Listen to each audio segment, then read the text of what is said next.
आज से कई हजारों साल पहले आपको पता होगा कि हमारे प्राचीन भारत में गुरु शिष्य परंपरा चलती थी। उस समय गुरु और शिष्य को इतने कठिन और धरोहर वेदों के सारे मंत्र कंठस्थ रहते थे। इससे ये तो क्लियर हो जाता है कि हमारे ब्रेन की कैपेसिटी लिमिटलेस है। आज हमारे वैदिक काल के 3 ऐसे मेमोराइजिंग ट्रिक के बारे में बात करेंगे जिससे ना आपका मेमोरी पावर बढ़ेगा बल्कि आपकी लर्निंग एबिलिटी, कंसंट्रेशन, फोकस का लेवल मल्टीपल्स टाइम बढ़ जाए। बात करते हैं टेक्निक नंबर 1 की। हम सब जानते कि प्राचीन भारत में गुरुकुल सिस्टम चलती थी। गुरुकुल शिष्य यानी कि स्टूडेंट के घर से काफी ज्यादा दूर होते थे, जहाँ वो शिष्य अपने गुरु के पास ज्ञान अर्जित करते थे। और गुरुकुल में एक अलग तरह का इन्वायरमेंट बना रहता था जिससे स्टूडेंट अपने स्टडीज में फोकस कर पाए। तो ये भी एक इम्पोर्टेंट फैक्टर है कि स्टडी के लिए एक अच्छा इन्वायरमेंट होना बहुत ज्यादा जरूरी है। और एक सवाल आता है कि आगे के ऋषि मुनि कहीं भी पढ़ने बैठ जाते क्योंकि वो अपने बाल्य अवस्था में गुरुकुल में व्यतीत किए थे, जिससे उनका कंसंट्रेशन, फोकस करने की एबिलिटी कई गुना बढ़ जाती थी, जिससे बाद में चलकर उसे किसी भी कार्य में कंसंट्रेशन करने में किसी भी तरह की समस्या नहीं होती। लेकिन अभी के स्टूडेंट के पास अगर सामने कोई बैठ जाए तो वो अपने स्टडीज में फोकस नहीं कर पाते, क्योंकि अभी के स्टूडेंट का कंसंट्रेशन, फोकस लेवल एकदम खत्म हो गई। इन्वायरमेंट और फोकस पर कभी आगे बात करेंगे,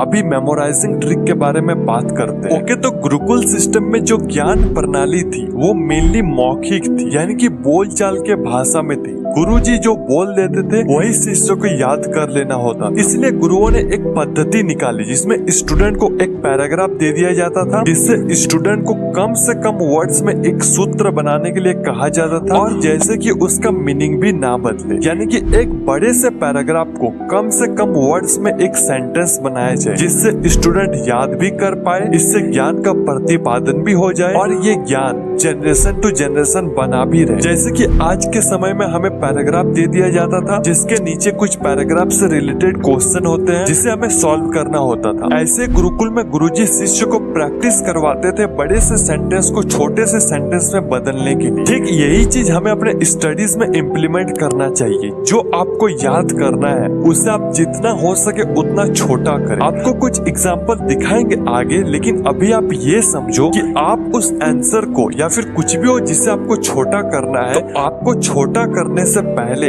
उसे समझना होगा। समझने के बाद बार बार उसे पढ़ना होगा, उसके अंदर घुस जाना होगा, उसके बाद ही आप छोटा कर सकते हो। बिना पढ़कर उसे छोटा करना इम्पॉसिबल है। और जब आप उसे अच्छे से समझ जाओगे, उसे बार बार पढ़ लोगे, तो वो आपको अच्छे से मेमोराइज हो जाएगी। उसके बाद आप अगर उसे छोटा नहीं भी कर पाओ फिर भी कोई इश्यू नहीं है, आपको वो याद हो जाएगा क्योंकि आप उसमें उचित समय दे दिए होंगे। और अगर आप छोटा कर पाओ तो वेल एंड गुड, आप उसे अपने फ्रेंड के साथ शेयर कर सकते हैं, अपने शिक्षक, अपने टीचर के साथ शेयर कर सकते हैं। अब आपको कुछ एग्जाम्पल दिखाते हैं और मैं आपसे विनती करता हूँ कि आप अगले 1-2 मिनट ध्यान से देखें। आपको ये देखने के बाद आप शॉक तो होंगे ही, साथ ही आपको इतना गर्व होगा कि हमारे प्राचीन भारत में इतने महान और विद्यमान गुरु थे। बस 2 मिनट ध्यान से सुनना। बात करते हैं एग्जाम्पल नंबर 1 की। जो मैथमेटिक्स में पाई का वैल्यू पढ़ते हैं 3.14 करके, इस पर हम एक आगे श्लोक के बारे में बात करेंगे। अभी बात करते हैं मार्ग द्वारा रचित शिशुपाल वध के बारे में। ये 7वीं शताब्दी के सबसे फेमस संस्कृत महाकाव्य थी। मार्ग जी की एक खासियत थी कि वे अपने आप को हमेशा चैलेंज करते रहते थे। अगर आप इस महाकाव्य के 19वें सर्ग के 66वें श्लोक को देखेंगे तो उन्होंने अपने आप को इस तरह चैलेंज किया कि वे सिर्फ 2 अक्षर लेंगे और पूरा श्लोक को लिख देंगे विथ प्रॉपर मीनिंग। ये रहा श्लोक और ये रहा मीनिंग। इस श्लोक में सिर्फ भ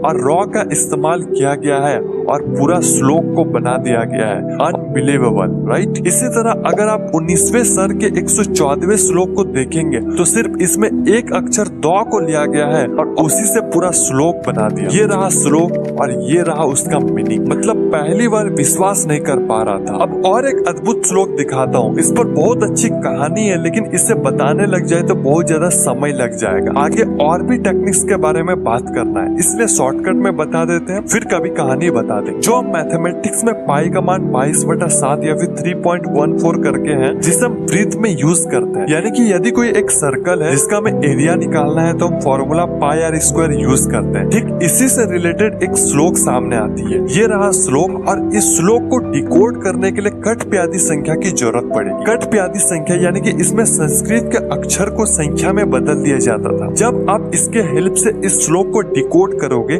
तो आपको पाई का मान 32 प्लेस तक एकदम सटीक मिल जाएगी। है ना ये अद्भुत। इसके पीछे का कहानी और भी अच्छी है, वो कभी शॉर्ट्स बनाकर बता देंगे।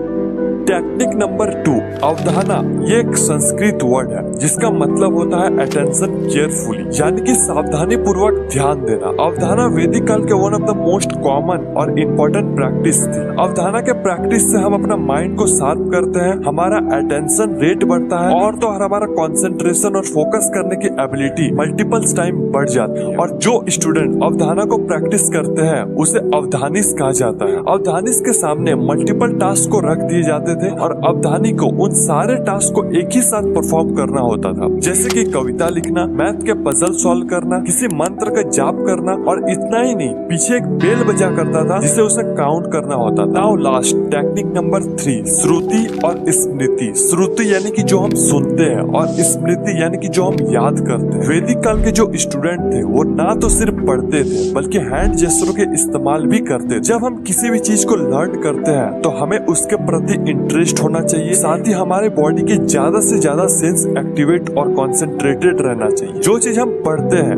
उसे आप बार बार सुने, बार बार बोले, और हो सके तो गुनगुनाते रहिए। तो अगली बार आप जब भी पढ़ो तो श्रुति और स्मृति का इस्तेमाल करना ना भूलें। किसी भी चीज का लर्निंग के 3 स्टेज होते हैं। पहला श्रवण। श्रवण यानी कि सुनना और उसे ध्यान से सुनना। जो सेंटेंस या फिर जो भी हम कॉन्सेप्ट पढ़ते हैं उसे ध्यान से सुनना, यही लर्निंग का फर्स्ट स्टेज है। दूसरा मनन। मनन का मतलब होता है उन वाक्यों या फिर उन कॉन्सेप्टों का मनन करना जो आप श्रवण में सुनते हैं। आप उन वाक्यों का विचार करते हैं, उसका अर्थ और उसका महत्व समझने का कोशिश करते हैं, यानी कि जो हमने श्रवण में सुना अब उसे मनन में हम समझते हैं। तीसरा निधि ध्यासन। निधि ध्यासन का मतलब होता है आपने जो श्रवण के द्वारा सुना और जो मनन के द्वारा समझा, अब आप उन तत्वों को अपने जीवन में लागू करने का प्रयास करते हैं और उसके साथ सहयोगी तरीके से अपने आचरण और अनुभव को शामिल करने का प्रयास करते हैं। तो यही थे लर्निंग के 3 स्टेज। अब जाते जाते पूरे वीडियो का समराइज एक श्लोक के साथ करते हैं। सबसे पहले आप श्रीमद् भागवत गीता के 700 श्लोक में से कोई भी एक श्लोक ले लें, उसे अपना डायरी में नोट करें, फिर आप श्रवण के द्वारा उसे सुने,